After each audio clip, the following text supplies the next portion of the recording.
Good afternoon, Stephanie. It's nice to see you again. How was your drive-in? It was okay. A little bit of traffic, but I made it here on time, so that's all that counts. So I'm glad to see you again.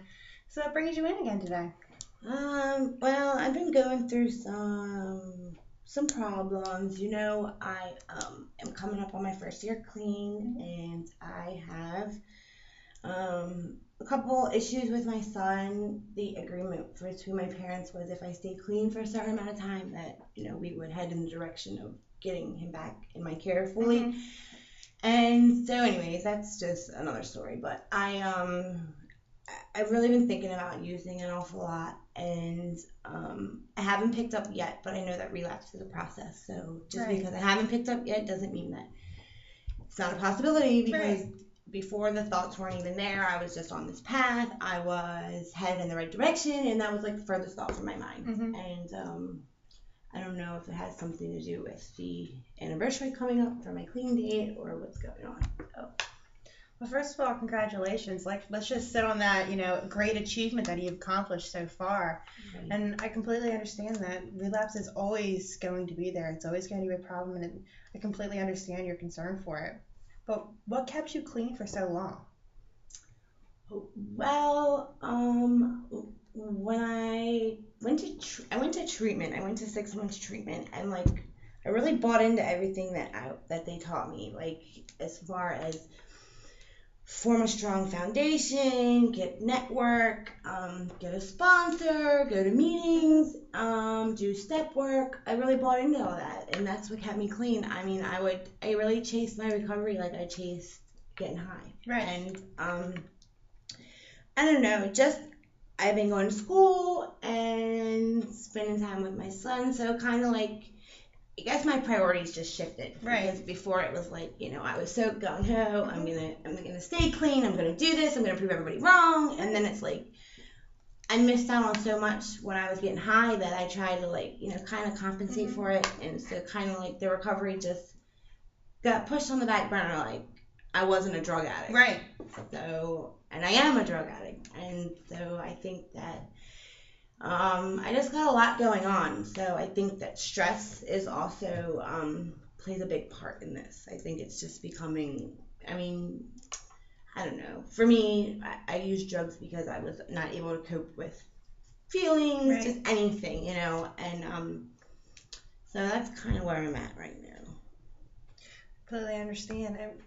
Relapse is always going to be a part of your life. You were a drug addict, you're recovering. Just one thing that I've learned about you over the past 4 months is that you're a very strong, driven person. And I truly believe that if you stay on the path, that you'll be able to accomplish the goals that you want to accomplish. Now, what are some ways you think you can prevent relapsing or get this worry out of your mind a little bit? Like I said, I think that maybe I need to shift my priorities. Shift your priorities. I probably go to one meeting a week, and before it was one meeting every day. And maybe since I'm in school full time and I have an 8-month-old, maybe every day is not realistic, but at least every other day. Or when I get the urge to use, I should get up and go to a meeting. But instead, I just think about it and just wait for it to surpass. Which before I was very active, I'm not gonna let this get the best of me again. I'm not gonna let it destroy my life. And I've accumulated so many material things, and I thought that would keep me happy, and it's not. So I'm still dysfunctional inside in my brain, everything. But I do know that the meetings really helped me. When my sponsor calls, I don't answer the phone. I see her number and don't answer it because I know what she's going to say to me. Did you do your step work yet? Have you? And I know she's going to be disappointed in me because I've since she's been my sponsor, I'm growing, and now I'm not doing anything. And I know plateaued a bit. Right. So if I'm not going that way, I'm going this way. And so I really, she's very understanding and she's not judgmental. I don't know why I won't answer the phone. I'm just scared of her like she's my mother. Right. So I think that, I think I need to just tell myself every day, Stephanie, you're an addict. And although my son is very important to me, my schoolwork is very important to me, everything's important to me, but if I don't have my recovery, I don't have any of those things. Because when I'm getting high, that stuff does not matter, and I know that. So, I think that, my recovery is very important to me, and I think that, I'm still in early recovery. Mm-hmm. So I think that I just need to be more serious, Right. not try to just brush it off, because I've seen so many people go back out there, and not everybody makes it back from You're relapses. right. So, So, like you said, the best way is just to get back on track. You said you're going to one meeting a week. I mean, like you said, try to go to more, try to go to two, or simply just answer your phone, like you're saying. Pick up the phone for your sponsor. right. I mean, you said it all. I mean, you outlined your plan for yourself. I mean, I think it's the best direction for you to go in. Now, tell me a little bit more about your son with your mother. Oh gosh. Well, my mom. Okay, I had my son, and I was in active addiction, and Mm-hmm. my mom picked him up from the hospital when he was born, and has had him ever since. Mm-hmm. And she told me if I ever got myself together, I could have him back. Mm-hmm. And well, I waited till he was 5 to get myself together. So now he has become accustomed to The lifestyle. right living with them. And my parents are well off, so they do a lot of things for him that I just couldn't. Mm-hmm. You know what I mean? They take him on vacations every weekend. My parents own a house in Ocean City. They take him there every week. I mean, they just do so much that I couldn't do. But I'm Right. his mom, and I just love him. So pretty much the way that it was put to me is that if that's the route that I want to take, I would need to get an attorney. Mm-hmm. And since my parents have money, how am I gonna meet that match? Right. They're gonna get the best attorney, and I'm gonna come in there with, I don't know, Joe Blow, and and I don't know. My mom's just got me thinking a lot. Like, is it like something that I want to do because it's my son, and I just want to say I've accomplished it, and take it back. I need to check my motives, and the more I think about it, maybe my motives aren't right. That is my son, and I want him because he is mine. Right. But my mom is like his mom. Even though he calls me mom, that's his mother. That's his primary care. Right. So I don't know. I need to check my motives, and but if that is the route that I want to take, I need to talk to like an attorney from what is it, family services or something of that nature, Right. where a lot of people are in this situation, and there's people that will help you get your children back. Right.